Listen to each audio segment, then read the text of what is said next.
Hello, I'm Meia Nouwens, IISS Senior Fellow for Chinese Defense Policy and Military Modernization, and host of the IISS Sound Strategic podcast. In today's episode, I'll be speaking to some of the team behind the Armed Conflict Survey, an annual report exploring the political, military, and humanitarian impacts of active armed conflicts around the world, which will be launched on the 21st of September, 2021. Whilst the world has been battling the coronavirus pandemic, a more familiar challenge has continued unabated: armed conflict. The coronavirus pandemic has caused huge economic damage and human suffering.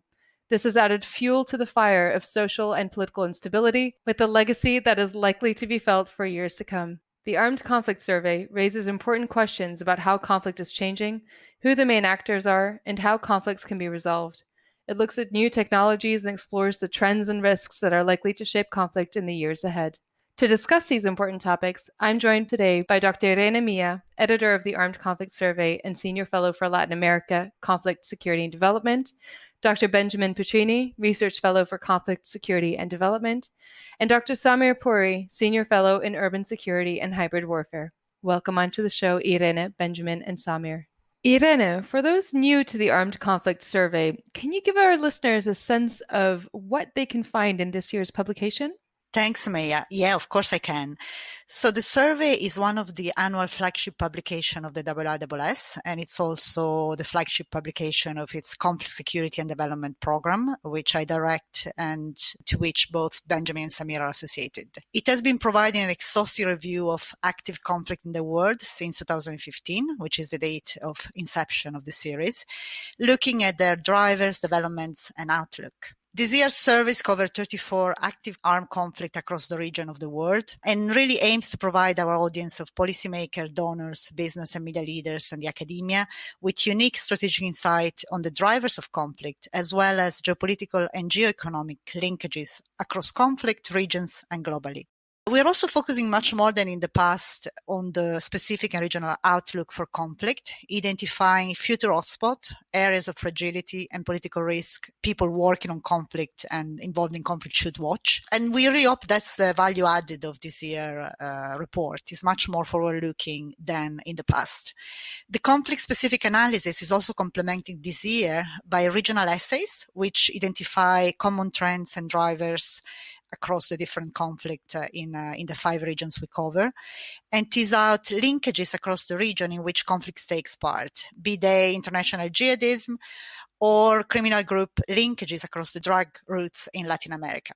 This year reports also introduce a new composite indicator, of which we're very proud because it's an original contribution of the team. This composite indicator assesses the global relevance of conflict as a way really to prioritize our analysis of conflict, and also as our unique IISS filter to the study of conflict. The Armed Conflict Global Relevance Indicator is a bit of a long name, but that's the name of the indicators, is built around 3 pillars of global relevance, which are the conflict, geopolitical and global security impact, the human impact of the conflict, and their intensity. This indicator is particularly interesting because it innovates with respect to existing country-level measures of armed conflict and instability, which normally are largely built around endemic factors and domestic-level political, economic, and security indicators. Our indicator takes into account human impact and intensity of a conflict, but it's really quite focused on also the geopolitical and global security element. So we really hope this indicator will be a useful addition to the literature and also to the study of conflicts in general. Just to conclude, the report also includes a specific focus on issues that every year we select as being particularly relevant or insightful for the current and future conflict landscape. This year we are covering 3 trends. The first one is the changes in the nature of third parties' intervention. I'm sure Samir will talk more in depth about this trend because he's actually the person who wrote the chapter in the report. The second trend is the protractedness of the aftermath of war, this continuum between war and peace that we tend to see more and more.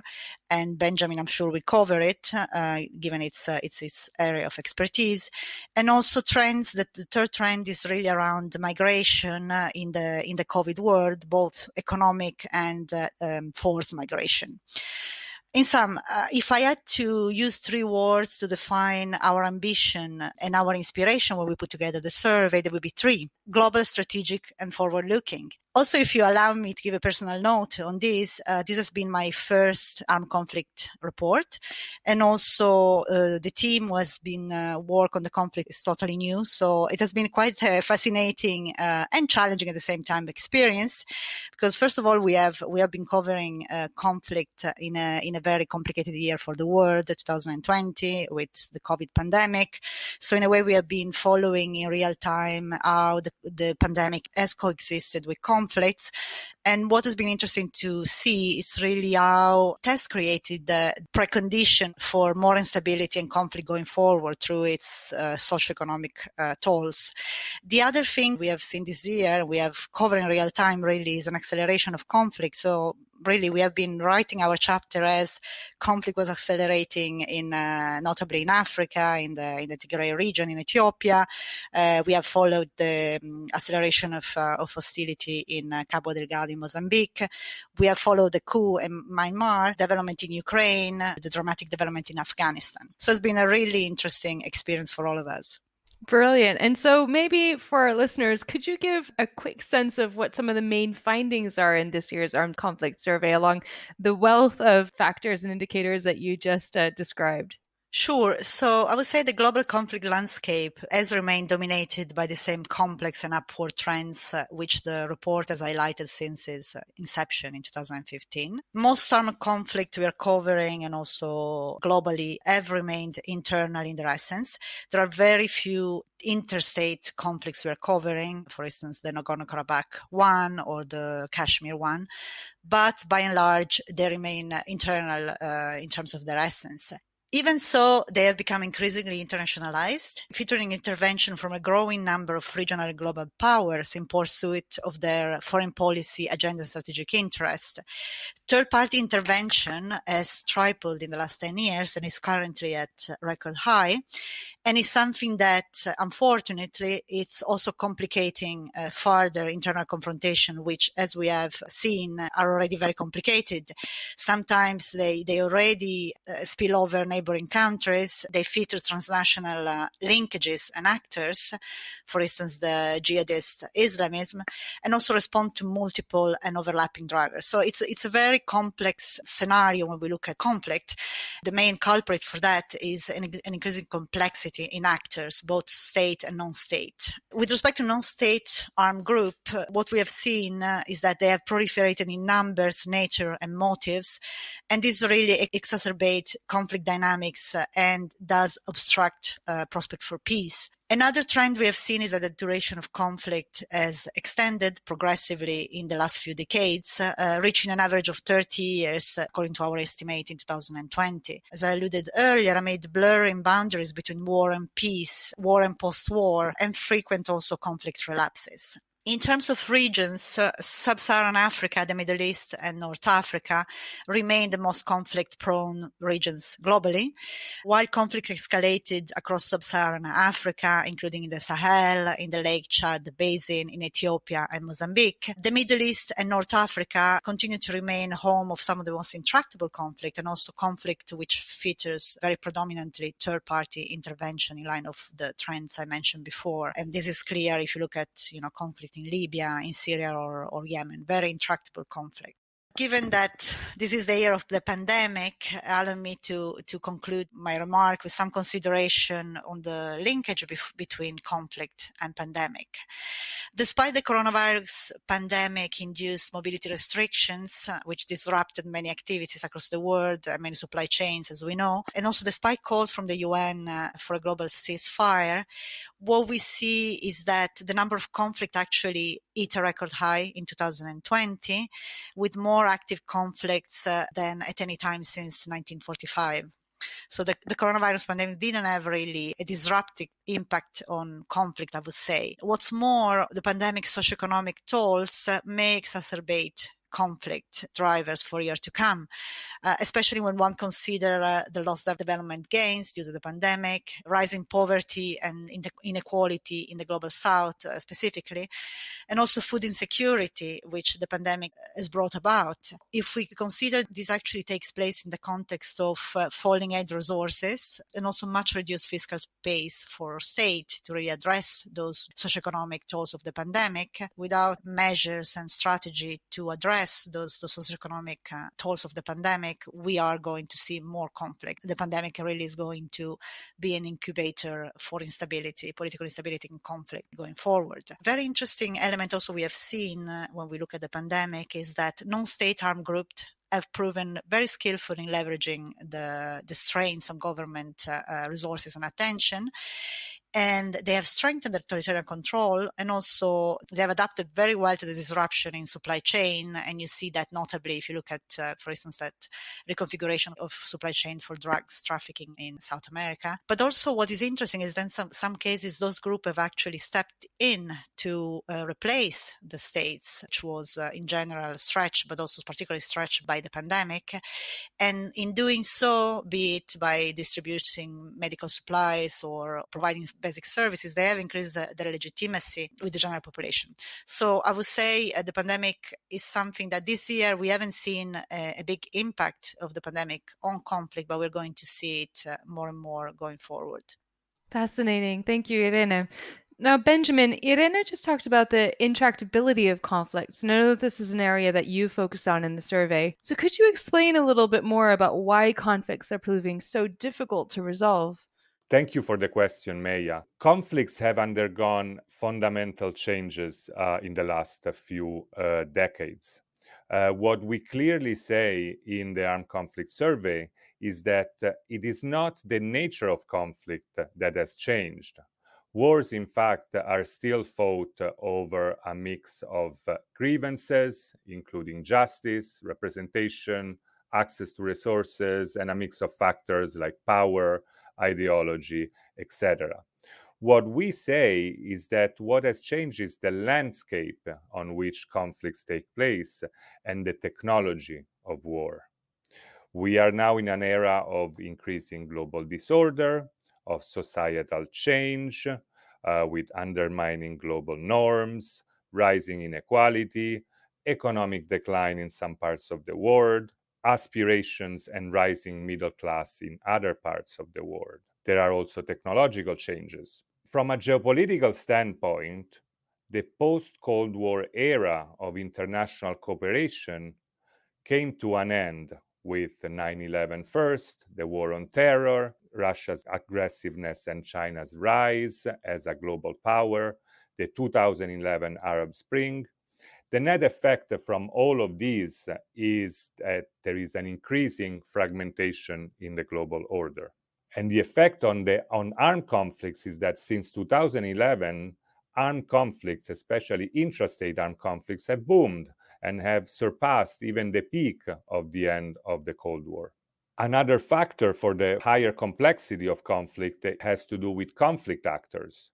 There is a proliferation of non-state armed groups, which some authors call a rebel enterprise. As part of this, there are extremist groups that refuse to share the norms of conflict resolution, and they would not sit at the negotiating table, for example. And so that obviously undermines conflict resolution efforts. As part of this, there are also transnational criminal enterprises, trafficking issues, who profit from war and lawlessness. So what do we say? That for all these reasons, conflicts are today more intractable and conflicts become more protracted. There are old conflicts that do not end, and if they do, they tend to recur, as we show in the book. There are new conflicts that break out. Just this in the last 1 to 2 years, conflicts have broke out in Ethiopia, In Mozambique, they have escalated, as well as in the Sahel and the Lake Chad Basin, which all results in a conflict glut, as we define it. Let me conclude. What is really interesting about this is this trend, which we analyze around what we call the long aftermath of war. And what do we mean by that? When do we say that conflicts end? The trend today is that conflicts do not end. There is this post-conflict phase that lingers on, that continues indefinitely, and it often overlaps with phases of conflict. This means that there are cases where conflicts move between phases of low and high intensity, often in the peripheries of countries.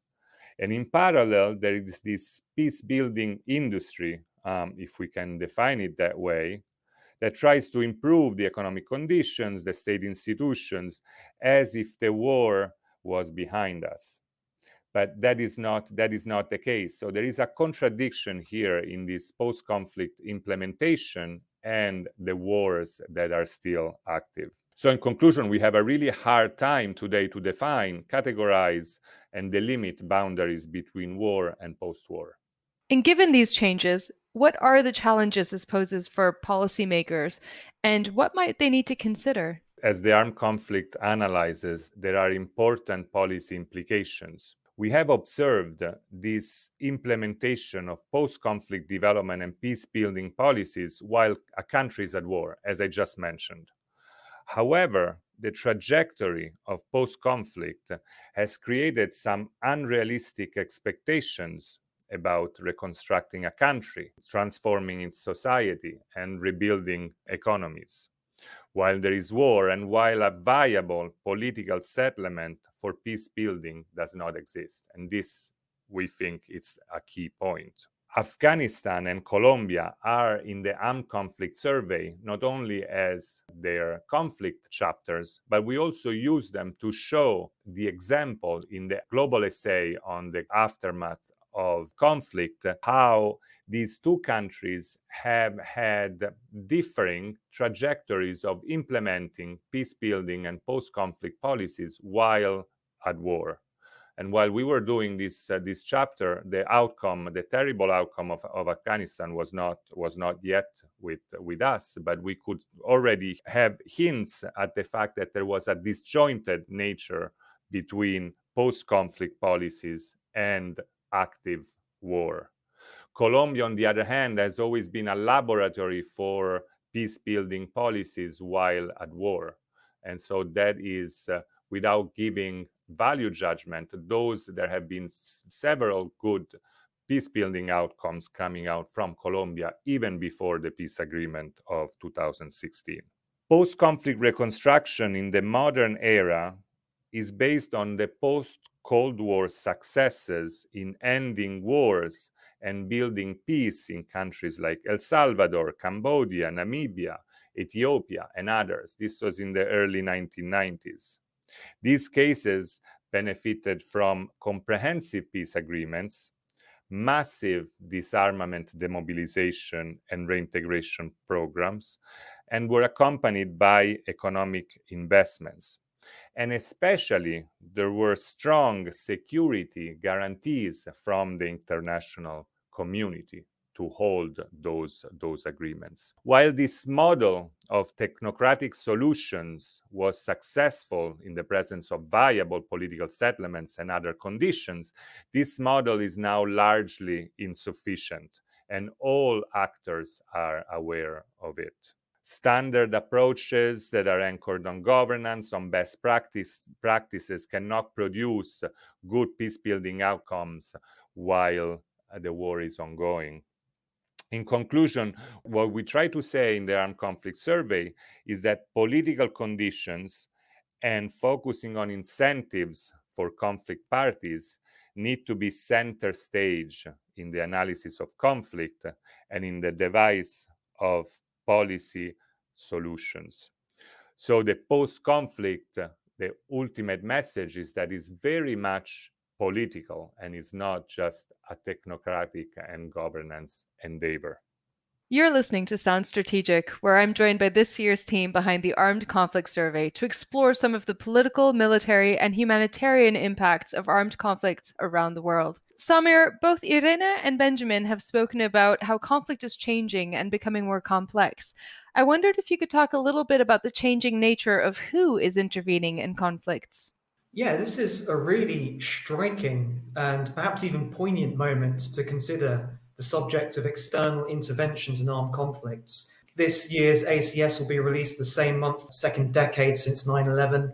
And of course, everyone has the images of the US withdrawal and Allied withdrawal from Afghanistan very fresh in their minds.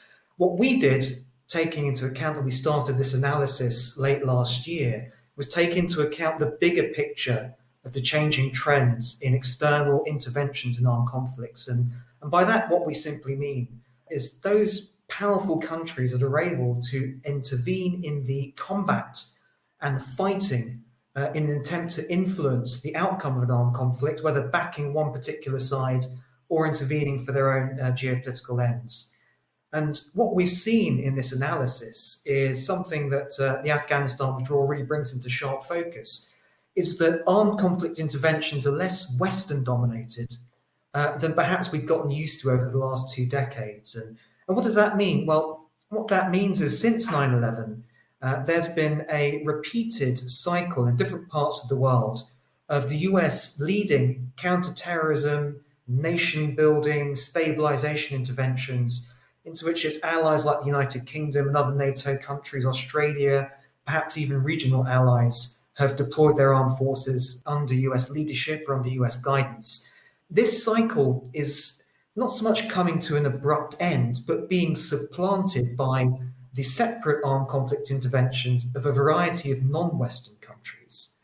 And this is what we focus in on our analysis. We're looking at interventions in the last few years by countries as diverse as Russia, Saudi Arabia, Turkey, Iran, Israel, the United Arab Emirates, in different armed conflicts around the world for different goals, often conducted in very different ways, ranging all the way from Saudi Arabia's sort of coalition of the willing under a UN mandate to intervene in the Yemen conflict, to the sort of under the radar interventions preferred by Russia and Ukraine, and also in its own context by Israel against Hezbollah and other targets that it deems to be of a threat to its national interest in the Syria conflict. Bringing all that together, what we're seeing compared to even as recently as a decade ago is a massive diversification in the nature and number of countries intervening and a move away from them being so Western dominated. And if I can just relate this to a wider trend, something we want to do with the Armed Conflict Survey this year, as Irina has explained, is to really draw the linkages between what's happening inside armed conflicts and also wider geopolitical trends. There's a lot of talk of, multipolarity. The world is less Western dominated. The US is challenged by different countries around the world. Well, this is bearing down on the way in which interventions in armed conflicts are sort of unfolding. Fewer countries perhaps waiting for sanction from the USA to mount their interventions, perhaps intervening without even seeking permission, or intervening and then absorbing the criticism of Western countries and ignoring that criticism to keep on going forward. Just to round off those observations, not all of these interventions are decisive, and they're prosecuted for very different goals, often for much smaller goals than the US and its allies sought in Iraq and Afghanistan. And if I may posit one observation from our analysis, it's that many of these other countries, non-Western countries intervening, have seen what's happened to the US-led intervention in somewhere like Afghanistan. They've learned from it. And rather than deploying large standing armies to be supplied decade in, decade out, are relying on other methods of intervention. And why do you think we're seeing more countries become involved in conflicts? And given this trend, what are the implications for conflict resolution? Well, the motivations behind each conflict intervention are certainly unique to that state party that's intervening and to the conflict it's intervening in. But in a very broad brush way, we can certainly see a reduction in US authority in relation to armed conflicts in different parts of the world. It's not so long ago where condemnation from the USA for an armed conflict intervention would be something you'd expect, perhaps even some sort of US-led way of blocking an intervention or punishing a country for doing so. Now, actually, what we're seeing, certainly under the Trump era, when countries like Russia and Turkey were intervening in different conflicts, it's something of a continuation of this, which is, I think, more of an acceptance in other powerful countries that you can intervene and get away with it. Whether that means you succeed or not, it remains to be seen, but certainly you can start that intervention. We look at Nagorno-Karabakh as well as another example where Turkey intervenes. We look at the way in which Russia mixes the Wagner Group and its own uniformed armed forces and so on and so forth. But there are big implications for conflict resolution. Firstly, if you have more members of the UN P5 intervening, and I'm specifically thinking about how interventionist Russia has become, then clearly Russia is not going to vote against its own conflict intervention interests when motions are tabled in the UN Security Council around conflict resolution or perhaps even humanitarian issues. That's one level. The second level is at the issue of regional organizations, which so often lead the way in conflict resolution initiatives. Very quickly to mention the OSCE, Organization for Security and Cooperation in Europe. Actually very important in both the Ukraine and Nagorno-Karabakh conflicts, are running mediation processes, monitoring missions, and so on and so forth. Well, you can imagine, since Russia is both a member of the OSCE and unofficially one of the conflict interveners in Ukraine, this jeopardizes the OSCE's ability to intervene successfully and decisively in the Ukraine conflict, in resolving that conflict.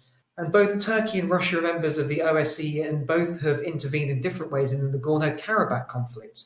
Once again, compromising I would say the impartiality, but bringing their national interest into conflict resolution discussions taking place in these multilateral platforms. Thank you, Samir. And a question to all of you, actually. I wondered if you could each perhaps reflect on a region or a specific conflict which you think we should be watching in the year ahead. Perhaps starting with Irene first. It's a great question, Meia. And in fact, is the question we had in our mind when we conceived the report. We really wanted the report this year to provide answer to this question and really to help practitioner and policymaker in understanding which are the areas to monitor for the year ahead or the medium term in terms of escalation, peace prospects, but also trends pointing to increasing area of fragility or political risk. So I hope we are actually providing interesting insight in the report for all the different regions. So in terms of regions, I know that Benjamin and Samir will focus on important regions such as Africa and Asia, which at the moment is probably top of the mind of most of us, with Afghanistan and also evolutions in Myanmar. I will focus on Latin America, which is my region of expertise, but also it's an interesting area for conflict. Latin America presents a very unique, I would say, conflict landscape and also an interesting type of global relevance. So traditionally, the conflict landscape in Latin America has been dominated by organized crime. What we used to see and we still see, it's a variety of armed groups fighting with one another and the state for control of illicit economy. So really the motives are predominantly economic, with the exception of Colombia. But what we have seen in recent years, and especially this year through the pandemic, the conflict landscape evolving into a mix of organized crime, yes, but also political dimension.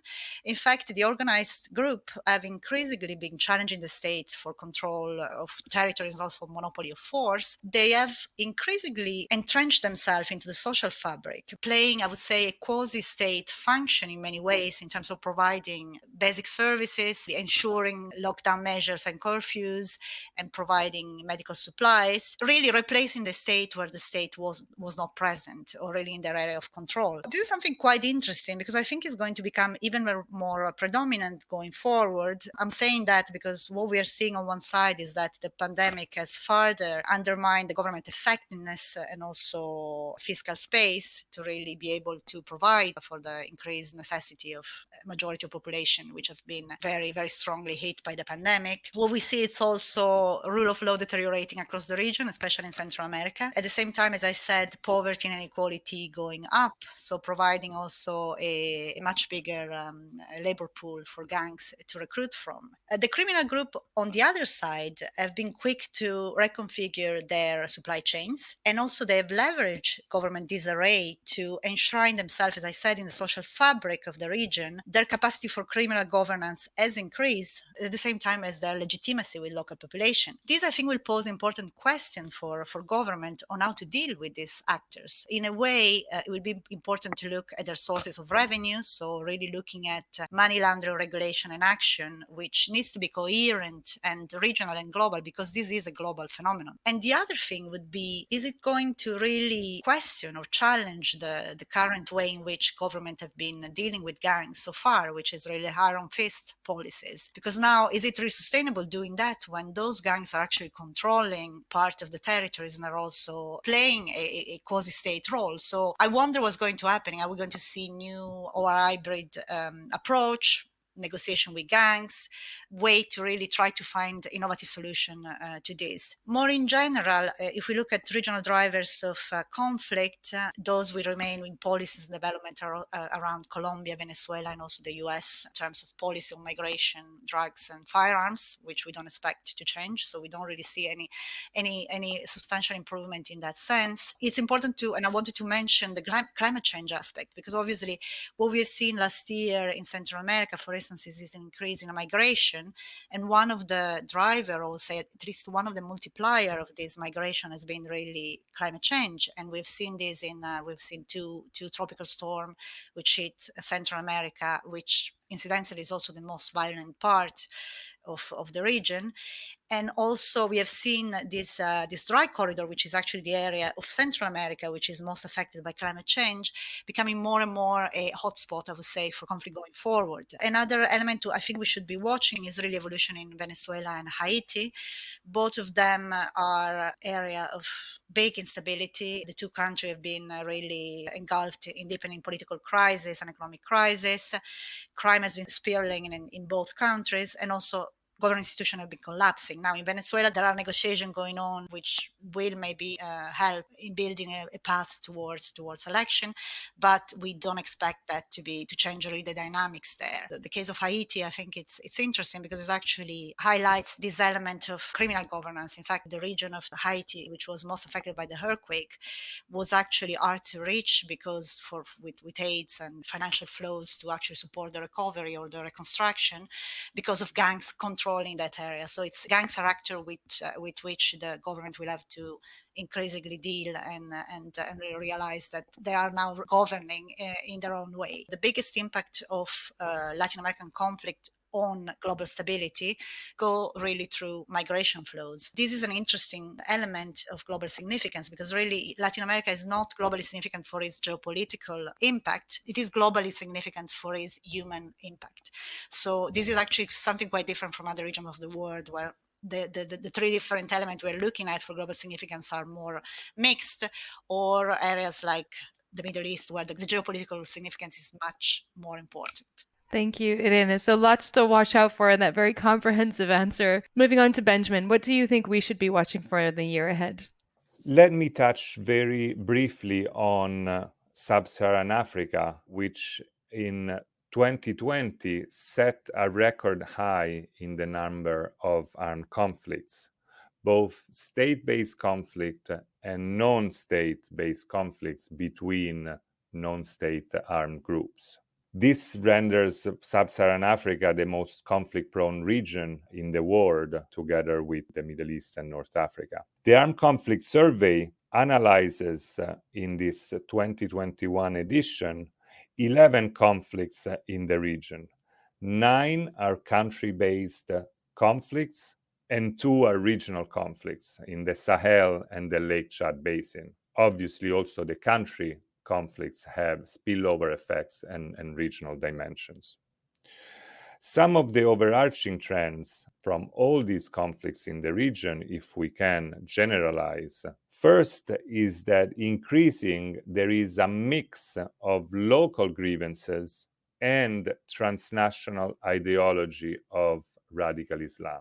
And we witness that these are conflating and rendering these conflicts even more complex. The second trend is a boom in third-party intervention in these intrastate conflicts in sub-Saharan Africa. So increasingly, third-party countries, we have seen Rwanda and Russia in the Central African Republic, for example, or the intervention of Eritrea in Ethiopia. We have seen an increase of this, and this is an aspect that is analyzed in the Armed Conflict Survey and that Samir has just touched upon. The third trend is around the protracted conflicts that relates very much to my remarks earlier. Most of the conflicts in sub-Saharan Africa are today protracted and have been protracted for a decade or longer, like the DRC, like Somalia, like South Sudan, like CAR. So if we have to look at a hotspot to watch in sub-Saharan Africa, what I see and what we see in the book is really this arc of conflict and instability that goes west to east, from the Western Sahel of Mali and Burkina Faso all the way to the Horn of Africa and Somalia. And we go through the Lake Chad Basin and the conflicts at the intersection between Chad, Nigeria, and Cameroon. The instability, the permanent instability in the Central African Republic. The different transitions that Sudan and South Sudan are going further, and the very worrisome conflict in Ethiopia. All countries that are bordering one another from west to east. So I think that this is really the area, a hotspot for the region, but a hotspot globally. And last but not least, Samir. Well, from my vantage point here in the IISS Asia office, I'm going to talk about Asia and the conflicts to look out for in the coming year. I mean, our analysis in this publication, clearly two conflicts in Asia spring out for attention: Afghanistan and Myanmar. I'm going to talk a little bit about both of these. Afghanistan, of course, the images still fresh in the memory, and the uncertainty is palpable as to what will happen next, whether there'll be resistance to the Taliban that coheres, whether the Taliban government in Kabul will solidify and be able to dampen down or negotiate its way past any internal challenges, and whether ISIS-K, the local affiliate of the Islamic State terrorist group, could mount a particularly brutal or visceral challenge to Afghanistan's new leaders, the Taliban, or the region.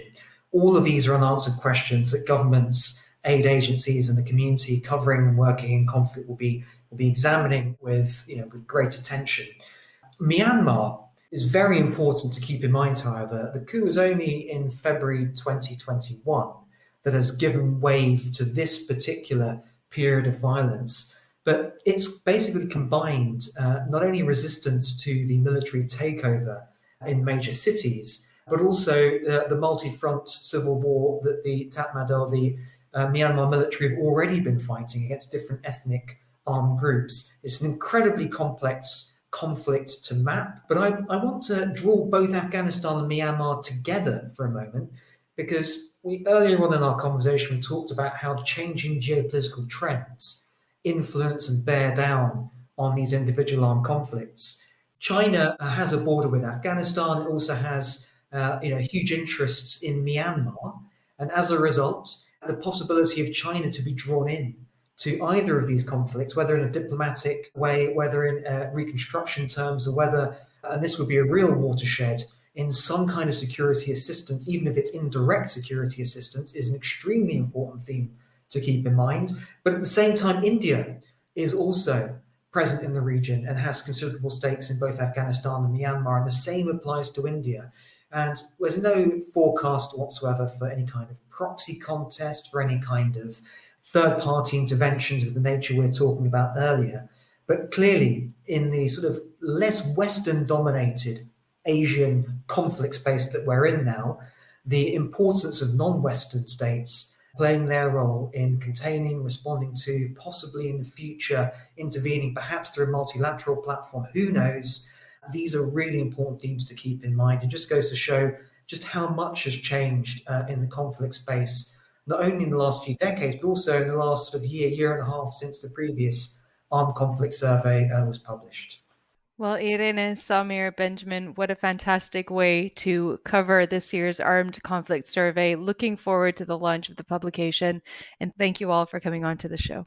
And thank you all for listening. We hope you enjoyed the episode. Please do follow, rate, and subscribe to Sound Strategic wherever you listen to your favorite podcasts to keep up to date with all the latest episodes. And for more in-depth analysis of the key international security and defense issues from around the world, be sure to follow the IISS on Twitter, LinkedIn, or visit the IISS website. Thank you and see you next time.